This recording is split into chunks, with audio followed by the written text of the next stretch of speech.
A very good evening to all of you. सभी का warm welcome है वाईडी your English tutor पे। मेरा नाम है अमन बहल। आज सुबह का द हिंदू का फर्स्ट एडिटोरियल पढ़ेंगे। मेजरिंग प्रोग्रेस इसका टाइटल है। आर्टिकल लिखा हुआ है NFHS पे, नेशनल फैमिली हेल्थ सर्वे पे। इसकी रिपोर्ट्स में हमें पता लगेगा इंडिया में हेल्थ इंडिकेटर्स पे कितना काम हुआ है। इंटरेस्टिंग आर्टिकल है। चलिए, ये आपका आज का क्विज़ है।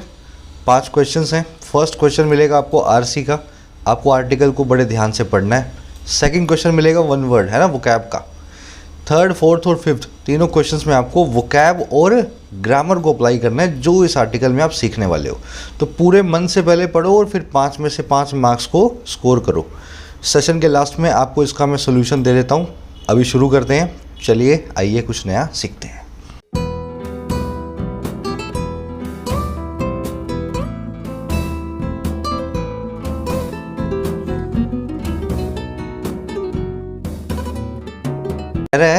मेजरिंग प्रोग्रेस, मेज़र करना है प्रोग्रेस को।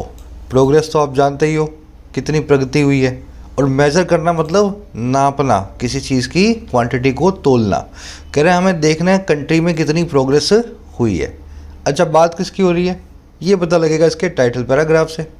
कह रहे the lessons of NFHS 5 must be use to improve social development indices.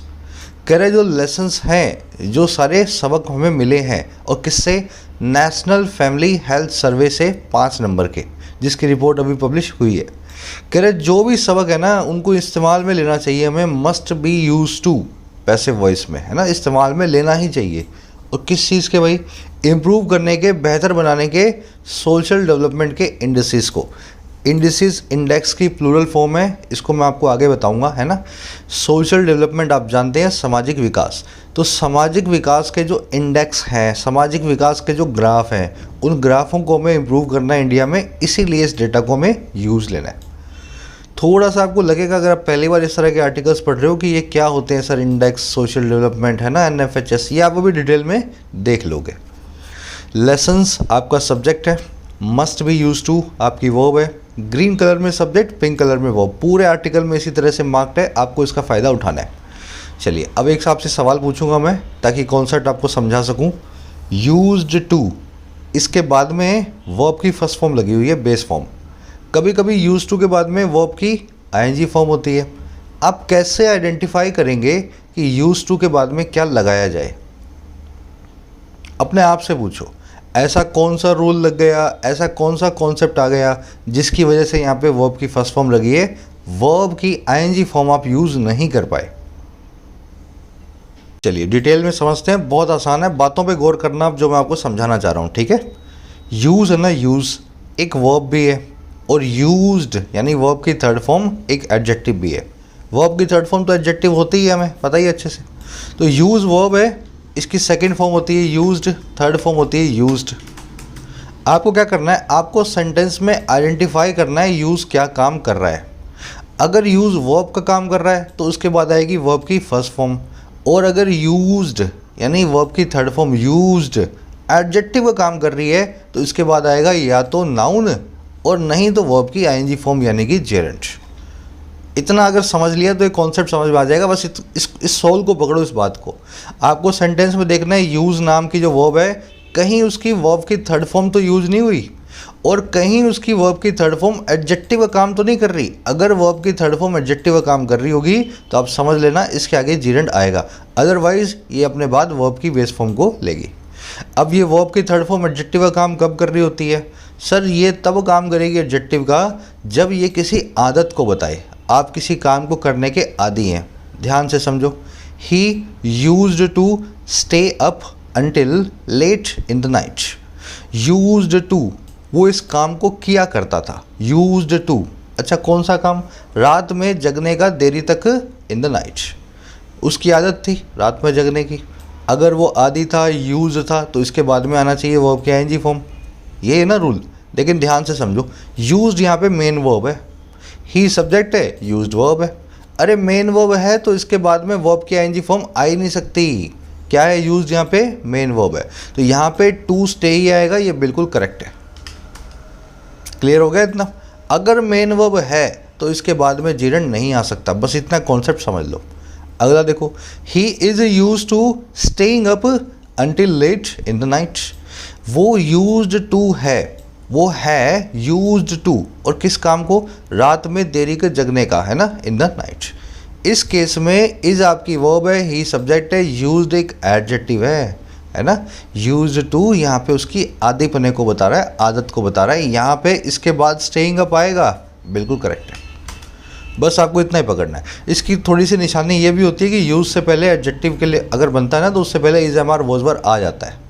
अब अगर इसी फॉर्मूला को लगाएं थर्ड सेंटेंस में, तो आप समझोगे adjectives are used to modify nouns. Adjective जो है इस्तेमाल होते हैं नाउन्स को मॉडिफाई करने के लिए। आप बोलोगे sir is am are was were के बाद में यूज आ जाए तो वर्ब की आईएनजी फॉर्म आती है। मैं यहाँ पे लगाया था मॉडिफाइंग। बस इसी को बोलते हैं लकीर का फ़कीर। कैसे? अरे एडजेक्टिव आदि थोड़े ना है। जब यूज टू एडजेक्टिव बनेगा तो वो आदि बने की बात करेगा, है ना। आप किस काम के आदि हो, इसका मतलब ये हो गया एडजेक्टिव को एक बुरी आदत है, एक बुरी लत है। किस चीज़ की भाई? रातों जो है मॉडिफाई करने की नाउन्स को। ऐसी बात नहीं कर रहे हम बात कर रहे हैं एडजेक्टिव्स को पैसिव वॉइस में इस्तेमाल किया जाता है। तो हमेशा is am are was were के बाद में यूज जो है एडजेक्टिव नहीं होगा। अगर वो पैसिव वॉइस बना रहा है, किसी चीज़ का इस्तेमाल हो रहा है, तो उस केस में वो मेन वर्ब है। यहाँ पे वर्ब की आईएनजी फॉर्म नहीं आएगी। आ गया समझ में? तो is am are was were, trick है इसकी क्या? बी फैमिली की verb is am are was were. अगर इसके बाद में एडजेक्टिव आ जाए यूज्ड और सेंटेंस में किसी चीज़ की आदत बताई जा रही हो, तब आप यूज़ करते हैं उसके बाद में वर्ब की आईएनजी फॉर्म। अगर इस फॉर्मूला को ध्यान से देखें तो यहाँ पे लेसन्स को इस्तेमाल किया जाना चाहिए। लेसन्स आदि नहीं है, लेसन्स को इस्तेमाल किया जाना चाहिए। यूज़ यहाँ पे मेन वर्ब है, इसलिए लगाया गया वर्ब की फर्स्ट फॉर्म। अब सारी वोकैब दिखा देता हूँ इस आर्टिकल की मैं। एक लाइक और एक शेयर ज़रूर से देना इस वीडियो को, अगर कुछ नया सीख रहे हो आप, है ना, ताकि आगे तक पहुँचे। और हाँ, इसके साथ ही मैं ऐड करना चाहूँगा, आप भारत के किसी भी कॉम्पिटिटिव एग्जामिनेशन की तैयारी कर रहे हो तो मॉक टेस्ट के लिए मैं आपको रिफ़र करूँगा टेस्टबुक.com। इसकी खूबी क्या है? इंडिया का लीडिंग ब्रांड है, सबसे बड़ा नाम है मॉक टेस्ट की इंडस्ट्री के अंदर। साथ में इसमें सभी एग्जाम्स का एक सिंगल पैकेज बना हुआ है। आप चाहे एसएससी की तैयारी कर लो, बैंक की कर लो, यूपीएससी की कर लो, स्टेट एग्जाम्स की, तो 400 एग्जाम्स इसमें कवर हो जाते हैं। एक ही पैकेज में 26,000 मॉक टेस्ट हैं। अब ये सभी 400 एग्जाम्स के 26,000 मॉक टेस्ट सिंगल पैकेज में मिलते हैं 399 में 1 साल के लिए, 699 में 3 सालों के लिए। लेकिन इस प्राइस पर डिस्काउंट ले लेना, कोड लगा लेना YT10। जैसे ही कोड लगाओगे 399 वाला 280 में, 699 वाला 490 में आपको मिल जाएगा 30% डिस्काउंट के साथ। लिंक डाल रहा हूँ कमेंट सेक्शन में ऐप का मैं, डिस्काउंट रहते हुए उसका फ़ायदा ज़रूर उठाएं। चलिए, अपनी वोकैब शीट है, सभी पुराने और नए वर्ड्स इस शीट में आपको मिल जाएंगे। आज के अपने वर्ड्स हैं retrogress, underscore, impending, resilience, shortcoming, enshrined और कंटेन। एक ही नया वर्ड डाल रहा हूँ, कंटेन, बाकी सब पुराने वर्ड्स हैं। देख लेते हैं कितने अपने को याद है। रेट्रोग्रेस अच्छे से जानते हो आप। प्रोग्रेस मतलब आगे जाना, रेट्रोग्रेस मतलब पीछे आना, गेट वर्स होना, किसी चीज़ का बदतर होना, बेहतर नहीं बदतर होना। प्रोग्रेस होती है तो चीज़ें बेहतर होती हैं, रेट्रोग्रेस में चीज़ें बदतर होती हैं। कोविड-19 has caused the world economy to retrogress to where it was a decade ago. कोविड-19 ने कोज किया है दुनिया भर की अर्थव्यवस्था को कि वो रेट्रोग्रेस करे उस जगह पे जहाँ पे 10 साल पहले वो हुआ करती थी। तो 2011 में 2021 में 2011 की इकोनॉमी आ गई है वर्ल्ड की, कोविड-19 की वजह से। डेटोरेट का सिनोनिम होता है डिटीरियोरेट, डिटीरियोरेट, जिसको आज आप आर्टिकल में देखोगे। इसको रेट्रोग्रेड भी बोलते हैं, अपग्रेड, रेट्रोग्रेड, है ना, और वर्सन भी बोलते हैं। चलिए, अगला वर्ड है अपना रेट्रोग्रेड के बाद में अंडरस्कोर। ये अच्छे से भी जानते हो आप। अंडरस्कोर का मतलब होता है किसी चीज़ पे प्रकाश डालना, किसी चीज़ को जोर देके कहना, है ना, बार बार समझाना। अंडरस्कोर करना, अंडरलाइन करना, हाईलाइट करना, एम्फसाइज करना, स्ट्रेस करना, सब एक दूसरे के सिनोनिम है। अब जैसे मैं इस वर्ड पे आपको जोर डाल के समझा रहा हूँ ना, तो मैं अंडरस्कोर कर रहा हूँ, इस वर्ड को अंडरलाइन कर रहा हूँ। The teacher underscore the need for hard work. Teacher साहब ने अंडरस्कोर किया, हाईलाइट किया उस ज़रूरत को जो थी कड़ी मेहनत की। तो अंडरस्कोर नाम का वर्ड भी, अंडरलाइन नाम का वर्ड भी आज आप आर्टिकल में देखोगे। एक वर्ड है इम्पेंडिंग। इम्पेंडिंग का मतलब होता है जो चीज़ नियर एंड सर्टेन और अप्रोच कर रही हो। जैसे मौत है ना, वो इम्पेंडिंग होती है हर इंसान के लिए, कभी ना कभी होगी, नियर ही है, 20, 50, 100 साल में होनी है सबकी। और अप्रोचिंग ये हर रोज़ हमारे आगे हमारे जो है बढ़ती जा रही है। मैं आपको इम्पेंडिंग याद करने के लिए बता रहा हूँ, वो चीज़ जो होनी है और नज़दीक है। The leaders of 2 countries held parleys to avoid an impending war. दोनों कंट्री के लीडर्स ने रखा पार्लेज को। पार्लेज का मतलब होता है बातचीत, चिट चैट। तो उन्होंने चाय पे चर्चा की, पार्लेज किया, ताकि वो रोक पाएँ, अवॉइड कर पाएँ एक अप्रोच करते हुए वॉर को। इम्पेंडिंग का सिनोनिम है लूमिंग, सर पे मंडराता, है ना। लूमिंग को आज आप आर्टिकल में देखोगे। इसको इमिनेंट भी बोलते हैं और फोर्थकमिंग भी बोलते हैं। पुराने वर्ड्स हैं सारे। रेजिलियंस, गिर के उठने की ताकत। The ability to bounce back, है ना। आपको कितना भी बड़ा जो है धक्का मिले, लेकिन आप जो है बाद में बाउंस बैक करेंगे तो आप रेजिलियंट पर्सन है। Indian economy's resilience helped us cope with the recession of 2009। हमारी इकोनॉमी की गिर के उठने की जो ताकत है, जो रेजिलियंस है, उसने हमें हेल्प किया कि हम निपट पाएँ 2009 के मंदी से, रिसेशन से। ठीक है। रेजिलियंस नाम के वर्ड को देखोगे, रेजिलियंट एक एडजेक्टिव फॉर्म है इसकी। वो आदमी जिसमें रेजिलियंस हो, he is called a resilient person. एक वर्ड और है अपने पास, शॉर्ट कमिंग। शॉर्ट कमिंग मतलब आपकी कमियां, शॉर्ट रह गए किसी जगह पे, आप पूरा कम नहीं कर पाए, जहाँ पहुँचना था वहाँ तक नहीं पहुँच पाए, है ना। आपका इम्परफेक्शन है, आपके डिफेक्ट्स हैं, आपकी शॉर्ट कमिंग्स। शॉर्ट कमिंग को अपने यूज़ करते हैं। One should recognise and work on one's shortcoming. हर आदमी को पहचानना चाहिए और काम करना चाहिए अपनी कमियों पे। एडजस्ट कर लेना, बाहर से शोर आ रहा है, बाजू में कंस्ट्रक्शन हो रहा है, तो कोई चारा नहीं है अपने पास सिवाय एडजस्ट करने के। मैं कोशिश करता हूँ जब ये कंस्ट्रक्शन ना कर रहे हो तब अपने रिकॉर्डिंग करें, पर पता नहीं इनको पता लग जाता जब जैसे ही मैं रिकॉर्डिंग करने बैठता हूँ, है ना। शॉर्ट कमिंग्स का मतलब आप समझ चुके हो। इसको लैक्यूना या डेफिशिएंसी भी बोलते हैं। इसको आज आप आर्टिकल में देखोगे, डेफिशिएंसी नाम के वर्ड को। एक और वर्ड है अपने पास, एनश्राइंड, अंदर बसा हुआ। श्राइन मतलब दरगाह। दरगाह के अंदर क्या होती है, एक डेड बॉडी होती है ना। श्राइन जो होती है किसी की दरगाह होती है, किसी जो है बॉडी को अंदर जो रखा होता है, तो अंदर बसी होती है बॉडी श्राइन के अंदर। एनश्राइंड, इसी से अपने को वर्ड को जो है रिलेट करना है। Our fundamental rights and duties are enshrined in the constitution. हमारे फंडामेंटल राइट्स और ड्यूटीज़ जो हैं वो अंदर बसे हुए हैं, सहेज के रखे गए हुए हैं हमारे कॉन्स्टिट्यूशन में, संविधान में। तो इसको एंट्रेंस्ड, इनहेरेंट, एम्बेडेड, डीप सीटेड और डीप रूटेड भी बोलते हैं। सारे एनश्राइंड के सिनोनिम है। आज इस वर्ड को आप देखोगे, डीप रूटेड को। लास्ट वर्ड है कंटेन करना। कंटेन का मतलब होते हैं दो। पहला तो किसी चीज़ को अपने अंदर रखना, जैसे द बुक कंटेन्स 10 चैप्टर्स। ध्यान से समझना, इस किताब में 10 चैप्टर्स हैं, कंटेन करती है 10 चैप्टर्स को। और दूसरा कंटेन का मतलब होता है किसी चीज़ को सीमाओं में बांधना, लिमिट्स में रखना। Police are trying to contain the rights. Police वाले सीमाओं में बांधने की कोशिश कर रहे हैं, लिमिट करने की कोशिश कर रहे हैं, कम करने की कोशिश कर रहे हैं दंगों को, राइट्स को। समझ गए ना। जब किसी चीज़ को अंदर रखते हो ना, तो भी उसको आप सीमाओं में बांध लेते हो, लिमिट्स में बांध लेते हो। आपके बॉक्स के अंदर वो चीज़ अब आ चुकी है। और उसी तरीके से अगर किसी चीज़ को आप कम करो ना, तो भी कंटेन नाम का वर्ड यूज़ होता है। तो ये वर्ब दो काम करती है, याद रखें, दोनों ही इसके मीनिंग है। तो कंटेन नाम का वर्ड भी आर्टिकल में देखोगे। अगर अपने अंदर रखने की बात हो तो कंप्राइज या कंसिस्ट बोल दें, और अगर किसी चीज़ को सीमाओं में बांधने की बात हो, लिमिट करने की बात हो, तो कंट्रोल या अरेस्ट बोल दें। तो ये अपने वोकैब वर्ड्स थे आज के, डिटेल में बता दिए आपको मैंने। रिवीजन को चालू रखो। चलिए समरी टाइम, किस बारे में लिखा हुआ है पता लगे।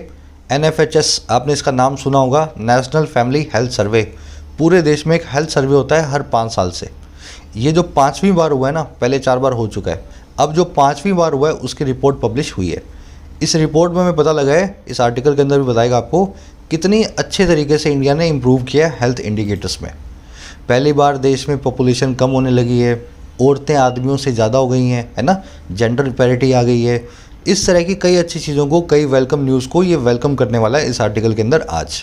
साथ ही वो चीज़ें भी आपको बताएगा जहाँ पे हम फिसड्डी हैं, जहाँ पे अभी और काम करने की ज़रूरत है। तो इस आर्टिकल के अंदर आप एनालिटिकल टोन में पहले देखोगे क्या क्या हुआ है, और फिर सजेस्टिंग टोन में आप देखोगे क्या क्या हमें करना चाहिए सरकार को। बस ये सरकार से यही करें। अब इस सर्वे को आप पॉलिटिकल टूल के तौर पे इस्तेमाल ना करें, बल्कि आप इस सर्वे के हिसाब से ये बताएं कि आगे इंडिया को क्या करना चाहिए, है ना। बस सर्वे के बारे में ये पूरा आर्टिकल। चलिए शुरू कर लेते हैं।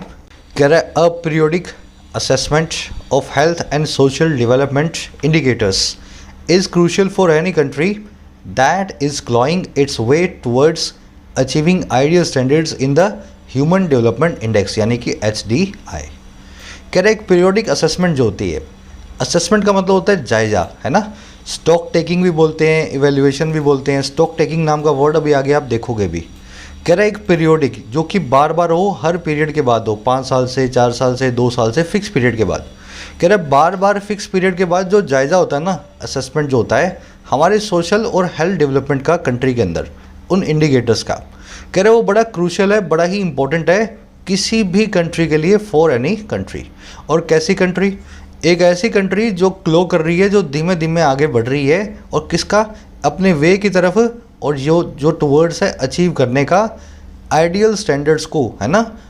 आइडियल स्टैंडर्ड्स आप जानते हैं, और ये आइडियल स्टैंडर्ड्स हैं ह्यूमन डेवलपमेंट इंडेक्स में, कंट्री के अंदर ह्यूमन कितना डेवलप कर रहा है इस इंडेक्स पे, इस ग्राफ पे। समझ में आ गया? सिंपल सा ये सेंटेंस, ज़्यादा मुश्किल है नहीं। तो बार बार की असेसमेंट बहुत ज़रूरी होती है। जब असेसमेंट करोगे इस टाइप के इंडिकेटर्स की, तभी पता लगेगा कि कंट्री कितना तेज़ी से इंप्रूव कर रही है, अपना जो है टारगेट अचीव कर रही है। असेसमेंट की वर्ब होगी is, singular subject singular verb. That की वर्ब है इज़ क्लॉइंग। क्लो का मतलब होता है जैसे एक जानवर जिसके क्लो यानी कि पंजे होते हैं, पंजों के साथ धीमे धीमे आगे बढ़ता है, क्लो करता है वो।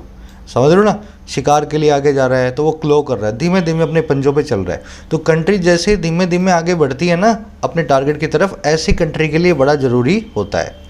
अच्छा, और कुछ देखने वाला है इसमें? असेसमेंट का सिनोनिम है इवैल्यूएशन और स्टॉक टेकिंग। स्टॉक टेकिंग अभी आगे आएगा, जब आप स्टॉक टेक करते हो वहीं पे आपको बताऊंगा ये वर्ड कैसे रिलेट करना है आपको असेसमेंट से। कह रहा while the results of the NFHS are usually mixed and the improvements in certain sectors ride along with stagnation and deterioration in other sectors. This year there have been radical improvements in maternal and child health, sex ratio and population control. कह रहे जहाँ results जो हैं, जहाँ जो नतीजे हैं NFHS के, वो जनरली मिक्स्ड होते हैं, मिले जुले होते हैं। अच्छा भी बताया जाता है, बुरा भी बताया जाता है। और कह रहे जो इम्प्रूवमेंट्स होती हैं, जो बेहतरियाँ होती हैं किसी खास सेक्टर्स के अंदर, वो राइड अलोंग विद करती हैं, वो सवारी करती हैं साथ में स्टैग्नेशन और डिटेरियोरेशन के। स्टैग्नेशन का मतलब चीज़ों का रुक जाना, इनएक्टिव हो जाना, और डिटेरियोरेशन का मतलब होता है चीज़ों का बदतर होना, वर्सन होना। तो जहाँ पे इम्प्रूवमेंट जो है वो सवारी करते हुए आती हैं साथ में स्टैग्नेशन और डिटेरियोरेशन के अदर एरियाज़ में। किसी सेक्टर में इम्प्रूवमेंट हुई, वहीं पे दो सेक्टर्स में स्टैग्नेशन और डिटेरियोरेशन हुई। कह रहा है जहाँ ऐसा होता है जनरली, वहीं पे दिस ईयर, इस साल क्या हुआ है, बहुत ही रेडिकल इम्प्रूवमेंट्स हमें देखने को मिले हैं। There have been radical improvements. Radical का मतलब होता है एक्सट्रीम, एक्सट्रीम इम्प्रूवमेंट्स हमें देखने को मिले हैं। अच्छा, किस किस चीज़ में भाई? 3-4 चीज़ों में। पहली चीज़ है मैटरनल एंड चाइल्ड हेल्थ, माँ और बेटे की हेल्थ। दूसरी चीज़ है सेक्स रेशो, और तीसरी चीज़ है पॉपुलेशन कंट्रोल। तो हर बार का कहानी कुछ और है, लेकिन इस बार की कहानी कुछ और है। यहाँ पे तो इम्प्रूवमेंट ही इम्प्रूवमेंट है। इस साल का अगर डेटा आप निकाल लो, इस बार के 5 साल का डेटा जो है अगर आप देखो। अब इस सेंटेंस के स्ट्रक्चर को देखेंगे। रिजल्ट्स की वर्ब है आर, मिक्स्ड यहाँ पे एडजेक्टिव है। इम्प्रूवमेंट्स की वर्ब है राइड अलोंग विद। राइड का मतलब सवारी करना, अलोंग विद मतलब साथ में। तो किसी चीज़ के साथ जब आप सवारी करते हो, जब आप उसको अकॉम्पनी करते हो, जब आप उसके साथ में कम विद होते हो, तब आप ride along with phrasal verb को यूज़ कर सकते हो। इम्प्रूवमेंट साथ में सवारी करते हुए आती हैं इन दोनों चीज़ों की, है ना, इन दोनों चीज़ों के साथ। स्टैग्नेशन मतलब चीज़ों का रुक जाना, ज़्यादा इंप्रूवमेंट ना होना, वहीं पे मामला ठंडे बस्ते में आ जाना। डिटेरियोरेशन मतलब रेट्रोग्रेस, आगे की बजाय पीछे आना, वर्सन होना, चीज़ों का ख़राब होना। रेडिकल मतलब बहुत ही ज़्यादा एक्सट्रीम। इंप्रूवमेंट होती है जब बहुत रेडिकल, तो बहुत ज़्यादा एक्सट्रीम होती हैं। हैव बीन इम्प्रूवमेंट्स की वर्ब है। आगे बढ़ेंगे। सेक्स रेशो आप जानते हो ना, 1000 आदमियों पे कितनी औरतें हैं, ये कहलाता है सेक्स रेशो। इस बार 1000 आदमियों पे 1000 से ज़्यादा औरतें इंडिया में हो चुकी हैं, ऐसा हमें पता लगा। कह रहा है a greater proportion of birds then ever before is now happening in institutions. More children in the 12 to 23 months age group have received their vaccinations, and more interestingly, India has achieved a total fertility rate of 2.0, dropping further from the figure of 2.2 during NFHS 4, indicating that India has contained the population explosion. अब बता रहा है हुआ क्या। कह रहा है एक ज़्यादा बड़ा प्रोपोर्शन, ग्रेटर प्रोपोर्शन। प्रोपोर्शन का मतलब होता है हिस्सा, परसेंटेज। अच्छा किसका भाई? ये हिस्सा है बर्ड्स का, है ना, जन्मों का। कह रहे एक ज़्यादा बड़ा हिस्सा जो है बर्ड्स का। अच्छा किसके मुकाबले ज़्यादा बड़ा? देन एवर बिफोर, आज तक कभी भी हुआ उसके मुकाबले। तो पास्ट में किसी भी टाइम के मुकाबले जो है अब एक ज़्यादा बड़ा हिस्सा जो बर्थ का वो हैपन हो रहा है टेक प्लेस हो रहा है इंस्टीट्यूशंस में। इंस्टीट्यूशनल बर्थ का मतलब है बर्थ जब किसी अस्पताल में होती है, सरकारी या प्राइवेट, घर पे नहीं। माँ ने बच्चे को जन्म दिया किसी अस्पताल में। तो कह रहा है आज का टाइम अगर आप देखो तो पास्ट के किसी भी टाइम से एक ज़्यादा बड़ा हिस्सा जो है बर्थ का इंस्टीट्यूशंस में हो रहा है। ज़्यादा बच्चे जो हैं 12 से 23 मंथ एज ग्रुप वाले वो रिसीव कर रहे हैं अपने वैक्सीनेशन को। और सबसे इंटरेस्टिंग बात ये है, इंडिया ने अचीव कर लिया है टोटल फर्टिलिटी रेट को जो है 2.0 की। अच्छा, कैसे अचीव किया है? ड्रॉप करते हुए और ज़्यादा फर्दर और ज़्यादा गिरते हुए इस फिगर से जो थी 2.2 की NFHS 4 में, और इंडिकेट करते हुए दैट वो ये कि इंडिया ने कंटेन कर लिया है पॉपुलेशन एक्सप्लोजन को। इंडिया ने लिमिट में बांध दिया है, सीमाओं में बांध दिया है, कंट्रोल कर दिया है जनसंख्या के विस्फोट को, पॉपुलेशन एक्सप्लोजन को। आ गया समझ में? तो ऐसा हुआ है, अब ज़्यादा बच्चे अस्पतालों में पैदा हो रहे हैं और ज़्यादा बच्चों को वैक्सीनेशन मिल रहा है 2 साल तक के बच्चों को। और इंडिया की फर्टिलिटी रेट कम हो गई है, 2 पे आ गई है। एक जो है कपल, उससे 2 ही बच्चे होते हैं। अगर 2 की फर्टिलिटी रेट है तो इसका मतलब है आपकी पॉपुलेशन गिरेगी, 2 से ज़्यादा की फर्टिलिटी रेट आपकी होनी चाहिए। तो इंडिया की आ गई है 2। ये जब इंडिया की 2 पे आई तो ये ड्रॉप होते हुए आई 2.2 से पिछली बार वाले सर्वे में, और इंडिकेट करते हुए आई कि इंडिया जो है कंट्रोल कर चुकी है आबादी की समस्या को।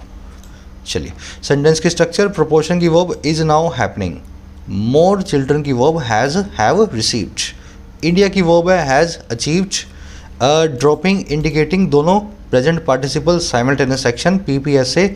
जब इंडिया ने अचीव किया तभी ड्रॉप भी कर रहा था और इंडिकेट भी कर रहा था। इंडिया की वर्ब है हैज़ कंटेन्ड, कंटेन का मतलब कंट्रोल करना। अब इसमें देखने वाला कॉन्सेप्ट है, प्रोपोर्शन की वर्ब सिंगुलर आएगी या प्लूरल आएगी। एक्चुअल प्रोपोर्शन तो है बर्थ का, बर्थ मतलब एक प्लूरल नाउन, प्लूरल नाउन लगने के बावजूद वर्ब सिंगुलर क्यों आई, ध्यान से समझते हैं। आसान है, स्क्रीनशॉट को याद रखना या इसका स्क्रीनशॉट ले लो आप। परसेंटेज और प्रोपोर्शन 2 ऐसे वर्ड्स हैं, अगर इनके बाद में सिंगुलर नाउन हो तो सिंगुलर वर्ब आती है, और अगर इनके बाद में प्लूरल नाउन हो तो प्लूरल वर्ब लगाई जाती है। ध्यान रखना, अगर इनके बाद में प्लूरल नाउन आए तो प्लूरल वर्ब लगाई तो जाती है, लेकिन प्रेफर किया जाता है सिंगुलर वर्ब को, जो है ब्रिटिश इंग्लिश में।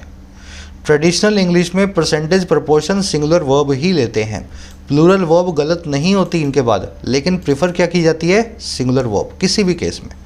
For example, a large percentage of our time is या आर स्पेंड ऑन स्टडिंग, हमारे वक्त का एक बहुत बड़ा परसेंटेज जो है स्पेंड किया जाता है पढ़ाई में। किसका है भाई, हमारे वक्त का। टाइम क्या है, एक अनकाउंटेबल नाउन है, अनकाउंटेबल नाउन सिंगुलर होते हैं, तो यहाँ पे इसकी वर्ब होगी सिंगुलर, यहाँ लिखूंगा इज स्पेंट। वैसे ही a major proportion of voters has या हैव एब्सटेन्ड फ्रॉम वोटिंग, एक ज़्यादा बड़ा प्रोपोर्शन जो है, हिस्सा जो है वोटर्स का, उसने परहेज किया है वोट करने से। ये प्रोपोर्शन है यहाँ पे वोटर्स का, वोटर्स का एक प्लूरल नाउन है। अब ध्यान से देखो, वोटर्स के बाद में हैज़ भी आ सकता है, वो हैव भी आ सकता है। प्रेफर किसको करेंगे, हैज़ को, लेकिन हैव भी गलत नहीं है, हैव को भी यूज़ कर सकते हो। तो इसने भी यहाँ पे वही काम किया है, प्रोपोर्शन के बाद में बर्ड्स लिखा हुआ था लेकिन वर्ब यूज़ किए सिंगुलर, यहाँ पे आर भी आ सकता था, गलत नहीं होता। समझ गए ना इस नाउन को देख करके। चलो, अंडरस्टैंडिंग बिठानी है आपको, है ना, रट्टे नहीं मारने। यहाँ पे इज आएगा, आर आएगा, आपको पता होना चाहिए कि इज कब आता है, आर कब आता है, कौन सा प्रेफर किया जाता है। एग्जाम में किसको प्रेफर करूँगा, एग्जाम में आप सिंगुलर वर्ब को प्रेफर करेंगे।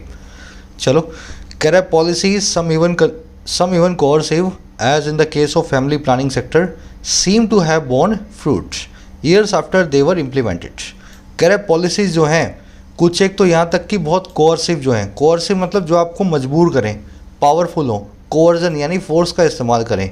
कह रहे कुछ ऐसी पॉलिसीज़ जो कि कुछ कोऑर्सिव भी हो सकती हैं, जैसा कि इस केस में है जो है फैमिली प्लानिंग सेक्टर, जहाँ पे सरकार हम पे जोर डाल रही है कि 2 ही बच्चे करने हैं, 2 से ज़्यादा नहीं करने हैं। कह रहा है ऐसी पॉलिसीज़ जो है ना कोऑर्सिव टाइप की, ये दिखाई देती हैं कि इन्होंने बोर्न किया है फ्रूट को, इन्होंने हमें फल दिया है। बोर्न फ्रूट मतलब बेयर फ्रूट, किसी चीज़ का बेनिफिट देना। और कब, कह रहे कई सालों के बाद जब उनको इम्प्लीमेंट किया गया था। तो 20-25 साल पहले से सरकार कह रही है कि बच्चे 2 ही अच्छे, आज जाकर के उन 2 बच्चों के अच्छा होने का हमें फल मिला है। कंट्री में पॉपुलेशन कंट्रोल देखने को हमें मिल रहा है। पॉलिसीज़ की वर्ब है सीम, दे की वर्ब है इम्प्लीमेंटेड, दे आया है पॉलिसीज़ के लिए। सीम के बाद में परफेक्ट इन्फिनेटिव यूज़ किया गया है क्योंकि ये चीज़ें दिखाई देती हैं कि बोर्न फ्रूट कर चुकी हैं। समझ रहे हो, सीम, अलेज, लुक, अपीयर, इन वर्ब्स के बाद में जब काम हो चुका होता है तब आप परफेक्ट इन्फिनेटिव को यूज़ करते हो, ना कि सिंपल इन्फिनेटिव को। ये जो लोग राइटिंग स्किल्स की क्लासेस ले रहे हैं वहाँ पे अभी अभी हमने डिस्कस किया 2 ही दिन पहले इन्फिनेटिव को कब परफेक्ट बनाना होता है। बोर्न फ्रूट मतलब फल देना, किसी चीज़ का फ़ायदा देना। चलिए आगे बढ़ेंगे। कह रहा है while gender ratio has for the first time recorded more women पर 1000 man, gender ratio at birth in the last 5 years still underlines the persistence of a deep-rooted son preference, one that has to be countered through policy and law। अब एक और अच्छी चीज़ बता रहा है, population के साथ साथ ये हुआ है कि जेंडर रेशो जो है ना, पहली दफ़ा फॉर द फर्स्ट टाइम कह रहा है उसने रिकॉर्ड किया है, दिखाया हमें रिकॉर्ड करके ज़्यादा औरतों को हर 1000 आदमियों पे। तो आदमी कम हो गए हैं कंट्री में, औरतें ज़्यादा हो गई हैं, पहली बार भारतवर्ष में ऐसा हुआ है। कह रहा है ऐसा जहाँ पे हुआ है, कह रहा है वहीं पे जो जेंडर रेशो है एट बर्थ और कहाँ पे पिछले 5 सालों का, कह रहा है वो अभी भी अंडरलाइन करता है, एम्फसाइज करता है, हाईलाइट करता है, अंडरस्कोर करता है। और किसको? उस परसिस्टेंस को, उस कंटिन्यूएशन को, उस चीज़ के जारी रहने को जो है एक डीप रूटेड सन प्रेफरेंस का, एक ऐसी प्रेफरेंस का, प्राथमिकता का, प्रायोरिटी का जो है बेटे की और जो डीप रूटेड है, समाज के अंदर बसी हुई है। बेटा चाहिए, बेटी नहीं चाहिए। कह रहा है वो आज ये जेंडर रेशो पिछले 5 साल का अभी भी इसको हाईलाइट करता है। कह रहा है ये एक ऐसी प्रेफरेंस है जिसको काउंटर करने की ज़रूरत है, जिसका जवाब देने की ज़रूरत है पॉलिसी और लॉ के ज़रिए, कानून और नियमों के ज़रिए। आ गया समझ में? तो इंडिया में अब औरतों की कंडीशन बढ़िया हो गई है, औरतें ज़्यादा पैदा हो रही हैं। इसका मतलब है जो भ्रूण हत्या है वो कम हो रही है, 1000 से ज़्यादा औरतें हो गई हैं ना। पर जेंडर रेशो पिछले 5 सालों का अभी भी ये बता रहा है कि माँ बाप को अभी भी बेटा चाहिए, बेटी कम चाहिए, और इसको हमें काउंटर करना है अच्छी पॉलिसी और लॉ के जरिए। रेशो की verb has recorded, gender ratio की वर्ब है यहाँ पे अंडरलाइंस। अंडरलाइन आप जानते हैं, परसिस्टेंस मतलब किसी चीज़ का कंटिन्यूएशन, किसी चीज़ का लगातार बने रहना, परसिस्ट करते रहना। दैट की वर्ब है has to be counted passive voice में। Deep rooted, deep seated, enshrined, embedded, entrenched, अंदर बसा हुआ, है ना, अंदर बसा हुआ। चलिए सारे वर्ड्स कर चुके हैं हम ऑलरेडी। कह रहा there are other areas too, especially in the case of childhood nutrition where marginal gains in से wasting and severe wasting are deemed insufficient and require renewed corrective efforts. अब बता रहा है कहाँ जो है फिसड्डी रह गए। कह रहा है कुछ और एरियाज भी हैं, there are other areas too, खास करके उस केस में जो है चाइल्ड न्यूट्रिशन का, बच्चों के न्यूट्रिशन का, पोषण का। कह रहे जहाँ पे थोड़े बहुत गेन्स, मार्जिनल, ना के बराबर, जहाँ थोड़ी बहुत जो हमें फ़ायदा हुआ है, कह रहे जो कि कहने को इनसे मतलब देखो गेन हुए हैं इन चीज़ों में, वेस्टिंग और सीवियर वेस्टिंग में। कह रहे ये से का मतलब होता है फॉर एग्जाम्पल।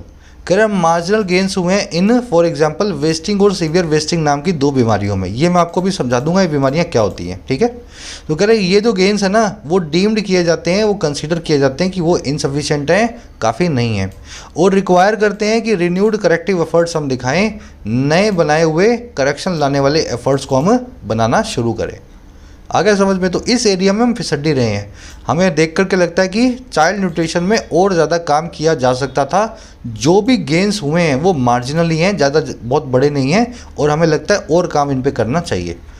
एरियाज़ की वर्ब है आर, देयर से क्लोज शुरू हुआ है, इसीलिए वर्ब के बाद में सब्जेक्ट को रखा गया है।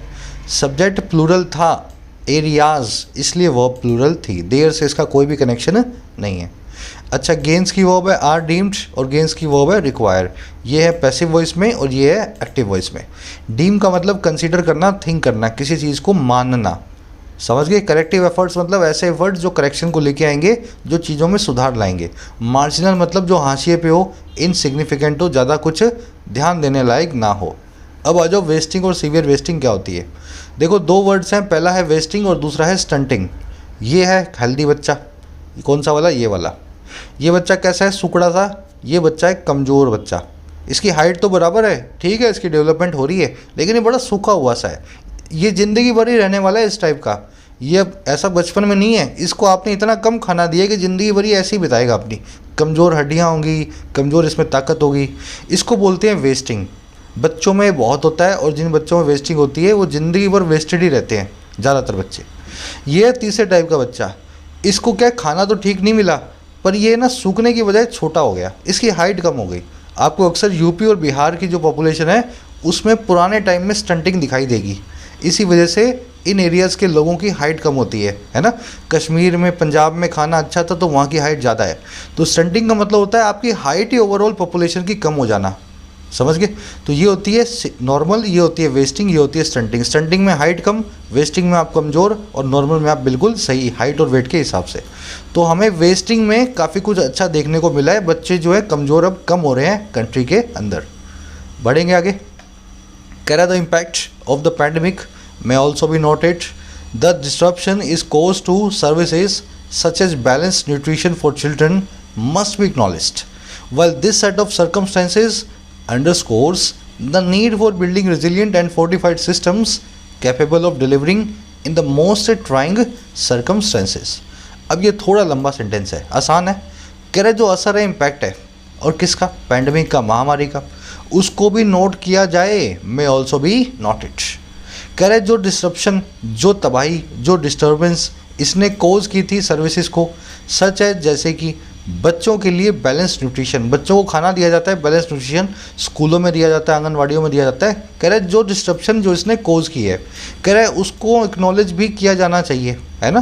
कह रहे जहाँ ये सेट ऑफ सर्कमस्टेंसेज जो है अंडरस्कोर करते हैं, जहाँ ये दोनों ही चीज़ें, पैंडमिक और पैंडमिक के बाद में सर्विसेज ना दे पाना, कह रहे यहाँ जो सेट ऑफ सर्कमस्टेंसेज हैं, हालातों का जो ये सेट है, अंडरस्कोर करता है, हाईलाइट करता है उस ज़रूरत को जो है बिल्ड करने की रेजिलिएंट और फोर्टिफाइड सिस्टम्स को।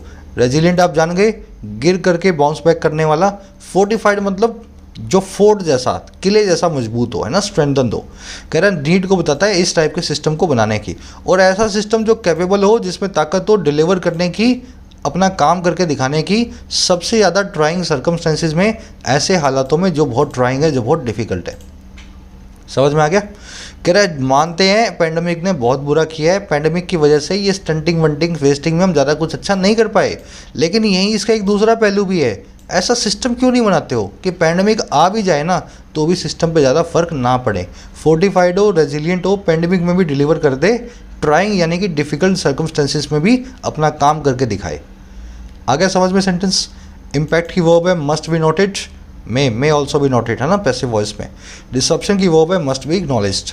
इट की वर्ब है caused, disruption that it caused, that बीच में लगा हुआ है। सेट की वर्ब है अंडरस्कोर, अंडरस्कोर आप जानते हैं सर्कमस्टेंसेज मतलब हालात, फोर्टिफाइड मतलब स्ट्रेंथन मजबूत बनाया हुआ, रेजिलिएंट मतलब जो गिर के खड़ा हो जाए, बाउंस बैक करना जानता हो, ट्राइंग मतलब बहुत आपको ट्राई करे, बहुत डिफ़िकल्ट हो। ट्राइंग जब एडजेक्टिव बन जाता है इसका मतलब है डिफ़िकल्ट। आगे बढ़ेंगे। कह रहा है having measured blood sugar and hypertension in the population for the first time, NFHS5 highlighted the looming threat of lifestyle from lifestyle diseases. कह रहा है मेज़र कर चुकने के बाद पहली बार किसको भाई? ब्लड शुगर को और हाइपरटेंशन को, डायबिटीज़ को और बीपी को, और कब किस में? हमारी पॉपुलेशन में पहली दफ़ा।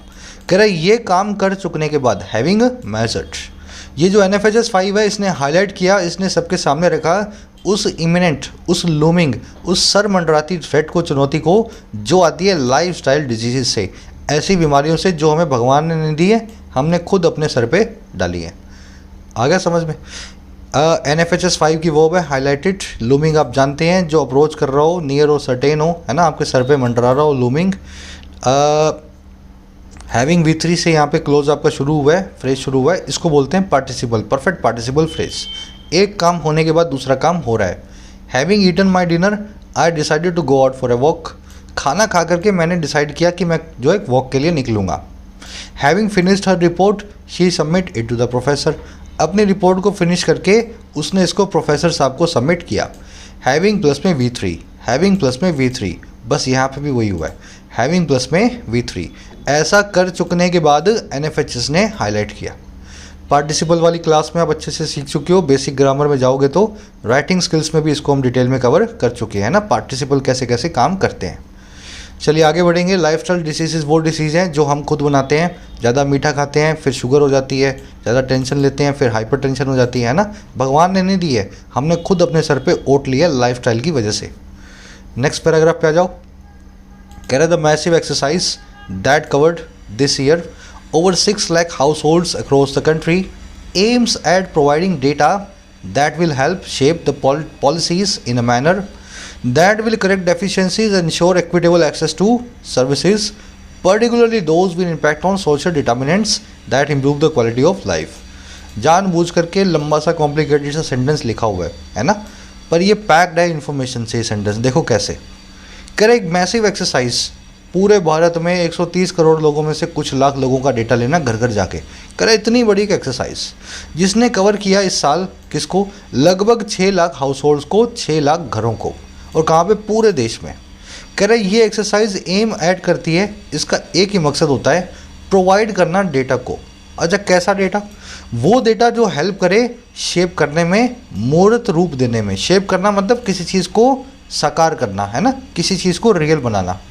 कह रहे वो डेटा जो कि प्रोवाइड कर सकता है, जो कि हेल्प कर सकता है हमें सही तरीके से शेप करने में हमारी पॉलिसीज़ को, हमारे नियमों को। और कैसे, एक ऐसे मैनर में, एक ऐसे तरीके में जो करेक्ट कर देगा हमारी कमियों को, डेफिशिएंसीज़ को, और जो इंश्योर करेगा, पक्का करेगा बराबरी की पहुंच को, इक्विटेबल एक्सेस को सभी सर्विसेज के लिए। खास करके वो वाली सर्विसेज जिनका इम्पैक्ट होता है सोशल डिटर्मिनेंट्स पे, जिनका इम्पैक्ट होता है सामाजिक कारकों पे। डिटर्मिनेंट्स मतलब फैक्टर है ना, डिटरमाइन करने वाले फैक्टर कहलाते हैं डिटर्मिनेंट्स। कह रहा है वो डिटर्मिनेंट्स, वो फैक्टर्स जो इम्प्रूव करते हैं क्वालिटी ऑफ लाइफ को। समझ गए, थोड़ा सा घुमावदार सा सेंटेंस है, आसान है, एक्सरसाइज है, एम ऐड करती है, 6 लाख लोगों को कवर करती है कि डेटा ला करके दे, ये एम होता है इसका। जो डेटा जो है हमारी पॉलिसीज़ को शेप कर दे, इस तरीके से शेप करे सारी कमियां हमारी दूर हों और हम सबके लिए बराबरी का एक्सेस लेकर के आएँ सर्विसेज में, और ख़ास करके उन सर्विसेज में जिनका कुछ सामाजिक लेवल पे, क्वालिटी ऑफ लाइफ पे कुछ डिटर्मिनेंट है, जिनका थोड़ा सा इंप्रूव है क्वालिटी ऑफ लाइफ को इम्प्रूव करने में, इम्प्रूवमेंट लाने में। एक्सरसाइज की वर्ब है एम सेट, दैट की वर्ब है कवर्ड, दैट रिलेटिव प्रोनाउन है एक्सरसाइज के लिए आया है। अक्रॉस द कंट्री मतलब पूरे देश में। डेटा के लिए हमने रिलेटिव प्रोनाउन दैट यूज़ किया है, दैट की वर्ब है विल हेल्प। यहाँ पे दैट की वर्ब है विल करेक्ट, ये दैट आया मैनर के लिए, वो वाला तरीका जो करेक्ट करेगा। और इसी दैट की दूसरी वर्ब है इंश्योर, विल करेक्ट और विल इंश्योर एंड कंजंक्शन से जुड़ी हुई। अच्छा ये डिटर्मिनेंट्स है ना, ये कोई वर्ब नहीं है किसी की, ये मैंने गलत इसको पिंक कलर दे दिया है, मैं इसको अभी सही कर देता हूँ, एक सेकंड रुक जाओ, इसको अपने येलो कलर दे देते हैं। दैट की वर्ब है यहाँ पे इम्प्रूव, डिटर्मिनेंट्स के लिए दैट नाम का रिलेटिव प्रोनाउन हमने यूज़ किया है। अब वर्ड्स देख लो, डिटर्मिनेंट मतलब जो डिटर्मिनेंट फैक्टर हो, है ना, जैसे आपका हार्डवर्क एक डिटर्मिनेंट है आपकी सक्सेस में, आप कितने सक्सेसफुल हो गए, एक हार्डवर्क एक डिटरमाइनिंग फैक्टर की तरह काम करता है। चलिए और कुछ देखने वाला मुझे लग नहीं रहा। एक्सेस के बाद में टू इसलिए आया है क्योंकि एक्सेस यहाँ पे नाउन है, इंश्योर करेंगे एक्सेस को, एक्सेस एक नाउन है, अपने बाद में टू ले रहा है, अगर वर्ब होती तो अपने बाद में टू को ना लेता। डेफिशिएंसी, लेक्यूना, इम्परफेक्शन आपकी कमियाँ कहलाती हैं, आपकी शॉर्ट कमिंग्स। कह रहा state level indices are also released to provide comparisons but also to allow states to launch course correction और to be inspired by success stories in other regions. तो correct, तो पूरे देश का डेटा मिला और फिर स्टेट वाइज इंडेक्स भी हमें देखने को मिले। इंडिसेस मतलब इंडेक्स की प्लूरल फॉर्म होती है इंडिसेस, है ना, तो स्टेट वाइज टेबल्स भी सर्वे में छपी है, इंडेक्स भी छपे हैं। कह रहा है उनको भी रिलीज़ किया गया है। अच्छा क्यों किया गया भाई, प्रोवाइड करने के लिए कंपैरिजन को, स्टेट्स एक दूसरे को कंपेयर करें अपने अड़ोस पड़ोस से, बल्कि साथ ही साथ इस काम के लिए भी कि स्टेट्स को अलाउ किया जाए कि वो लॉन्च करें कोर्स करेक्शन को, और या फिर वो इंस्पायर हों सक्सेस स्टोरी से दूसरे रीजन्स के अंदर। आगे समझ में, तो पूरे देश का एक डेटा तो दिया ही है कंसोलिडेटेड, स्टेट्स का डेटा भी पब्लिश किया गया है ताकि स्टेट्स एक दूसरे से होड़ करें, वो अपना लेवल चेक कर सकें, दूसरे का जो मॉडल है उसको अपने यहाँ पे कॉपी कर सकें, है ना, इस तरह का मामला भी बैठ सके। इंडिसेस की वर्ब है ऑल्सो रिलीज्ड, कोर्स करेक्शन मतलब कोर्स में करेक्शन, कोर्स मतलब रास्ता। अगर आप अपने काम में बीच काम के अगर करेक्शन करते हो तो आप कोर्स करेक्शन करते हो, अपने रास्ते को करेक्ट जो है पटरी पे लाने की कोशिश करते हो। चलिए ये इंडिसेस वर्ड आप जानते हो अच्छे से। इंडेक्स मतलब एक टेबल, ये होता है सिंगुलर, इसका प्लूरल होता है इंडिसीज। वैसे ही अपेंडिक्स और वोटेक्स मतलब बवंडर, अपेंडिक्स मतलब किताब के लास्ट में छपने वाला कोई अलग से लगे हुए 4-5 पेज, है ना, जो किताब के लास्ट में होते हैं, एडिशनल। तो इन दोनों को भी आप इसी तरीके से प्लूरल बना सकते हैं। कोशिश करो सब लोग खुद बनाने की। इंडेक्स का मैंने बना दिया, इंडेक्स से बना दोगे इंडिसीज, इंडेक्सेस नहीं होता, इंडिसीज वैसे ही अपेंडिक्स और वोटेक्स, इन दोनों का भी प्लूरल आपको बनाना है। अपेंडिक्स मतलब किताब के लास्ट में लगे हुए कुछ पन्ने, वोटेक्स का मतलब होता है बवंडर, बवंडर। चलिए आगे बढ़ें, बनाना प्लूरल है ना, डालना इसको कमेंट्स में। आ जाओ। कह रहा inputs on marriage and fertility, family planning, access to education and health services are provided by the NFHS, arguably second only to the exhaustive data that the decennial population census throws up। कह रहे जो inputs आते हैं और किससे, marriage और fertility से, कितनी शादियां हो रही हैं और कितने बच्चे पैदा हो रहे हैं। कह रहे ये जो डेटा हमें मिलता है, जो इनपुट्स आते हैं, और कहाँ से, फैमिली प्लानिंग से, और कहाँ से, जो एक्सेस है हमारा, जो पहुँच है एजुकेशन और हेल्थ सर्विसेज पे। कह रहे ये सारे इनपुट्स जो है ना, ये प्रोवाइड किए जाते हैं हमें NFHS के द्वारा, इन पे सब पे हमें डेटा मिलता है। और कह रहा है ये वो NFHS है जो कि कथित तौर पे आर्ग्यूबली सेकंड है, सेकंड लेवल पे है, सेकंड 2 है, और किसके, उस एग्जॉस्टिव डेटा के, उस डिटेल डेटा को जिसको डेसीनियल यानी कि 10 साल में होने वाली पॉपुलेशन सेंसस जो है ला करके देती है, थ्रो अप करती है। तो डेटा दोनों में कलेक्ट होता है, सेंसस में भी, जनगणना में भी। वो होती है 10 साल से, डेसीनियल होती है, और ये होता है 5 साल से। समझ गए ना। तो इसका डेटा जो है सेंसस के बाद में सबसे बड़ा डेटा इसी का ही है पूरे भारत में, है ना। कहने का मतलब ये इनपुट्स की वो है आर प्रोवाइडेड, पैसिव वॉइस में आर्ग्यूबली, इस वर्ड का मतलब होता है किसी चीज़ को आप अगर आर्ग्यूमेंट से प्रूव कर पाओ तो वो आप आर्ग्यूबली हो जाती है। For example, Sachin Tendulkar is arguably one of the best batsman in the world, है ना। सचिन तेंदुलकर को आर्ग्यूमेंट के हिसाब से प्रूव किया जा सकता है अगर आप मुझसे बहस करो कि वो दुनिया का बेस्ट बैट्समैन में से एक जो है बैट्समैन है ना। तो आर्ग्यूबली का मतलब किसी चीज़ को आप प्रूव कर सकते हो। एग्जॉस्टिव मतलब डिटेल, पॉपुलेशन सेंसस की वर्ब है थ्रो अप करना। थ्रो अप करने के 2 मीनिंग है, वॉमिट करना, है ना, और दूसरा मीनिंग होता है किसी चीज़ को फटाफट से प्रेजेंट करना। वॉमिट भी आपको ऐसे ही होती है, बता के नहीं होती, प्रेजेंट होती है हरिडली। थ्रो अप करना मतलब वॉमिट करना या फटाफट से किसी चीज़ को प्रेजेंट करना। वॉमिट का एक सिनोनिम होता है रिगर्जिटेट, गर्जिटेट, ठीक है। वॉमिट यानी कि रीगर्जिटेट करना, दोनों एक दूसरे के सिनोनिम है। वॉमिट जानते हो ना, उल्टी होना। चलो डेसीनियल ये वर्ड आप जानते हैं। बाईनियल मतलब जो चीज़ 2 साल में एक बार हो, वंस इन 2 ईयर्स, ठीक है। और डेकाइनियल, डेका मतलब 10, तो इससे बना देते हैं डेसीनियल, है ना, वंस इन 10 ईयर्स। याद रखना ये एनुअल वर्ड अलग है, इनियल वर्ड अलग है। बाईनियल होता है 2 साल में एक बार, और बाई एनुअल क्या होता है, साल में 2 बार। वंस इन 6 मंथ्स, ये यूँ लिख दो ना, ट्वाइस इन अ ईयर। इनियल मतलब, बाई इनियल मतलब 2 साल में एक बार, बाई एनुअल मतलब साल में 2 बार। तो इनियल और एनुअल वर्ड में कंफ्यूज मत होना। यहाँ पे डेकाइनियल है यानी डेसीनियल है, ये 10 साल में एक बार होती है सेंसस। कह रहा है states need to treat it as such and while they might dispute some assessments, the greater idea is to recognize it as a matrix to work on to improve the development indicators further। कह रहा states को ज़रूरत है treat करने की इसको इसी तरीके से जैसा ऊपर बताया गया है, आपस में होल्ड करें, अच्छे मॉडल्स को इम्प्लीमेंट करें, एज सच बिल्कुल इसी तरीके से ट्रीट करना चाहिए स्टेट्स को।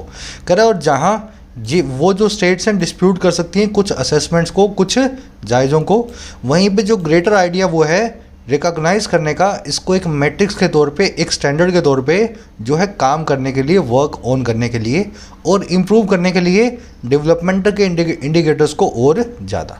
तो ऐसे स्टेट्स को इसको लेना चाहिए, राजनीति नहीं करनी है। हो सकता है कुछ स्टेट्स अपने डेटा से ताल्लुक़ ना रखें, डिस्प्यूट रखें, है ना, वो बोल दें कि हमारा डेटा तो गलत है, ये बीजेपी की सरकार ने हमारी स्टेट की गलत जो है पोजीशन दिखाई है। कह रहा हो सकता है ऐसा भी हो जाए, फिर भी जो ग्रेटर आइडिया वो यही है कि स्टेट्स को एक काम करने के लिए पैमाना मिल गया है, कैसे वो अपने जो है जो पॉपुलेशन को और अच्छे से डेवलप करवा सकती हैं। आगे समझ में, स्टेट्स की वर्ब है नीड, दे की वर्ब है माइट, डिस्प्यूट, ग्रेटर आइडिया की वर्ब है इज।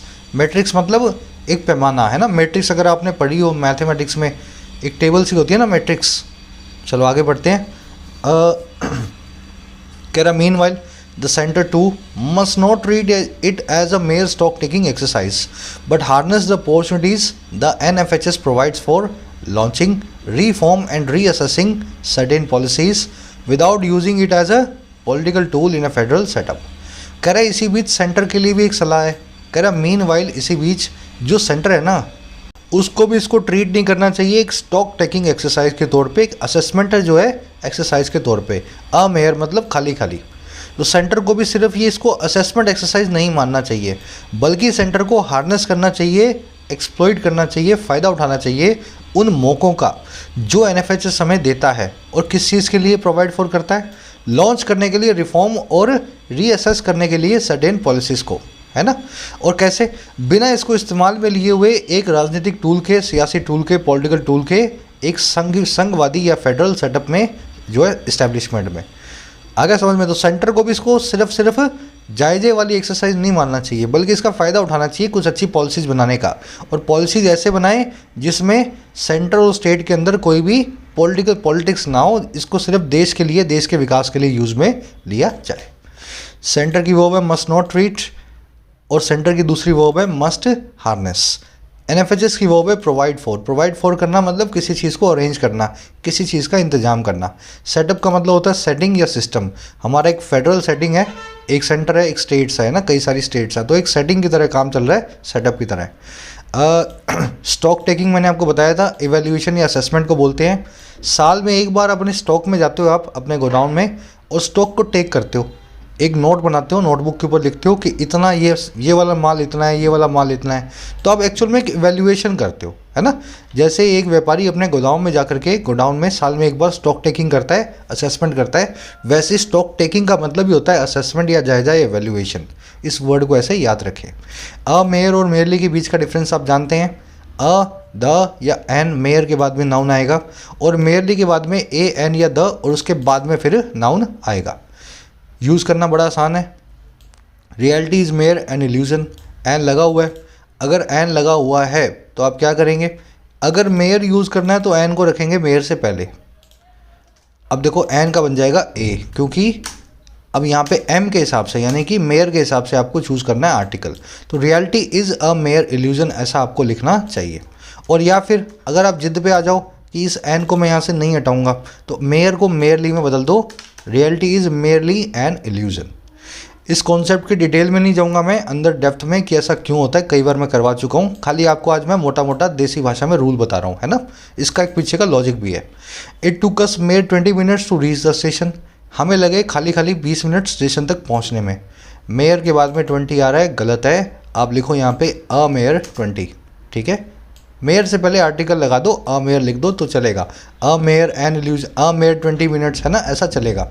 और या फिर क्या लिखो, यहाँ पे अगर अ ना लगाना हो तो आप लिख दो मेयरली 20 मिनट्स। तो याद रखें a mere is equal to merely. तो यहाँ पे भी क्या कर सकते थे, treat it as a mere stock taking exercise की जगह लिख सकते थे merely a stock taking exercise. चलिए आर्टिकल को यहीं फिनिश करेंगे, बहुत कुछ था इसमें देखने वाला। आ जाओ अपने क्विज़ पे, ज़रूर से लाइक दिया करो, वीडियो को शेयर किया करो। शेयर करने से स्टूडेंट्स तक वीडियोस पहुंचती हैं। फर्स्ट क्वेश्चन, ये क्वेश्चन आपका किसका?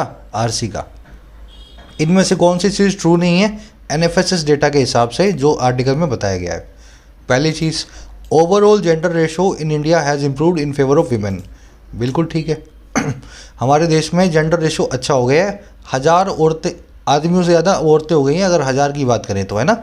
तो जेंडर रेशो इंप्रूव हुआ है और वीमेन के फेवर में हुआ है, ये आर्टिकल में बिल्कुल सही है। हम पूछ रहे हैं जो सही नहीं है, ये आपका आंसर नहीं बन सकता। सेकंड देख लो, national fertility rates has soared signifying a perennial scourge of population explosion. Bharat की जो नेशनल फर्टिलिटी रेट है वो सोर कर गई है। सोर वर्ड का मीनिंग आपको निकालना पड़ेगा। और कैसे सोर की है? सिग्निफाई करते हुए, दिखाते हुए एक लगातार बनी हुई बीमारी को, स्कर्ज को, परेशानी को, जो है पॉपुलेशन के एक्सप्लोजन की, जनसंख्या में विस्फोट की। ये मैंने थोड़े से कॉम्प्लिकेटेड वर्ड्स यूज़ किए थे। अगर आपको वर्ड्स पता होंगे तभी आप मीनिंग निकाल पाओगे।